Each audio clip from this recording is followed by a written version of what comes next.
साताऱ्यातील फलटण येथील उपजिल्हा रुग्णालयातील महिला डॉक्टरने आत्महत्या केली। त्यापूर्वी तिने स्वतःच्या तळहातावर आत्महत्येमागील कारण नमूद केले।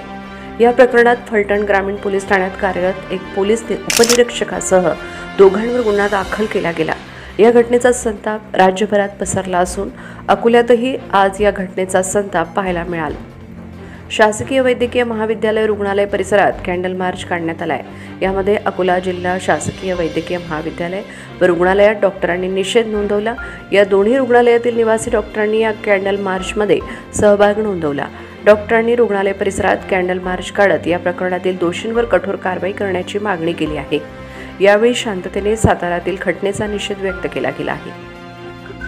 मी doctor Suresh Pawar, resident doctor शासकीय वैद्यकीय महाविद्यालय व सर्वोपचार रुग्णालय अकोला। आज आम्ही सर्व रेसिडेंट डॉक्टर इथे डॉक्टर संपदा मुंडे यांचे जे आत्महत्या झाली आहे त्यांच्या निषेधार्थ आम्ही हे कॅन्डल मार्च इथे काढलेलं आहे। तरी त्यांच्या जे मारेकरू आहेत त्यांच्यावर कठोरात कठोर त्यांना तात्काळ अटक करण्यात यावी, त्यांच्यावर कठोरात कठोर शिक्षा त्यांना व्हावी अशी आम्ही शासनाकडे मागणी करत आहे। तसेच डॉक्टरांवर पुढे भविष्यामध्ये काही होऊ नये यासाठी शासनाने एक कायदा इथे आणणे आवश्यक आहे। ही आमची सर्व रेसिडेंट डॉक्टर व मेडिकल ऑफिसर सर्वांची इथे मागणी आहे।